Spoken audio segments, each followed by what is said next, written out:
Voter list से नाम हट रहे हैं, लेकिन सवाल यह है घुसपैठिया जा रहे हैं या असली वोटर निकाले जा रहे हैं। बिहार में 65 लाख वोट कटे, अब बंगाल की बारी है। ममता कह रही है साजिश है, बीजेपी कह रही है सफाई है, लेकिन सच क्या है? मतदाता सूची में चल रही ये जांच है या राजनीति के सबसे बड़ी चाल?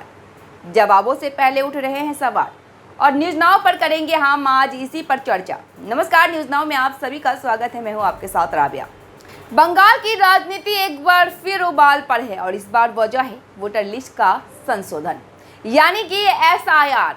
चुनाव आयोग ने एसआईआर की प्रक्रिया शुरू कर दी है और इसके साथ ही बंगाल की सियासत में बवाल मच गया है। ममता बनर्जी को आशंका है कि बिहार की तरह बंगाल में भी बड़ी संख्या में मतदाताओं, खासकर अल्पसंख्यकों, गरीबों और बांग्ला भाषी लोगों के नाम सूची से हटाए जा सकते हैं। ममता के डर को हवा मिली है बिहार में हुए हालिया घटनाक्रम से, जहां एसआईआर के दौरान करीबन 65 लाख मतदाताओं के नाम वोटर लिस्ट से हटा दिए गए।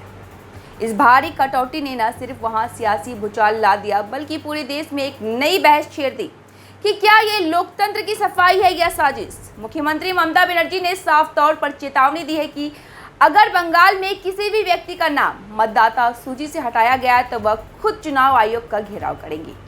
उन्होंने यहां तक कह दिया है कि बूथ लेवल अधिकारियों को चुनाव आयोग के बहकावे में नहीं आना चाहिए, क्योंकि वोटिंग के बाद वे राज्य सरकार के ही कर्मचारी रहेंगे। ममता ने इस पूरी प्रक्रिया को एक बैकडोर एनआरसी करार देते हुए इसे भाषाई और सामाजिक आतंकवाद बताया है। उन्होंने आरोप लगाया है कि यह प्रक्रिया विशेष रूप से बंगाल के अल्पसंख्यकों और बंगाली भाषी नागरिकों को निशाना बनाने के लिए इस्तेमाल की जा रही है। उधर बीजेपी ने ममता के आरोपों को पूरी तरह से खारिज करते हुए पलटवार किया। विपक्ष के नेता शुभेंदु अधिकारी का दावा है कि बंगाल में करीबन 1 करोड़ ऐसे फर्जी वोटर हैं जो कथित तौर पर अवैध बांग्लादेशी घुसपैठिए हैं।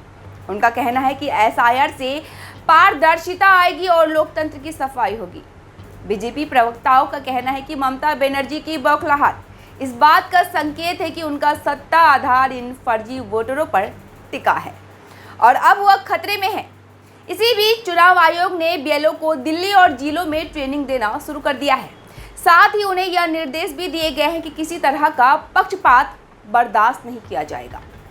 बीएलओ के भत्ते को दुगुना कर दिया गया है और विशेष अभियान के लिए 2000 रुपये अतिरिक्त देने की घोषणा की गई है। राजनीतिक विश्लेषकों की माने तो एसआईआर की प्रक्रिया महज तकनीकी मामला नहीं, बल्कि एक बड़ा राजनीतिक गेम चेंजर साबित हो सकता है।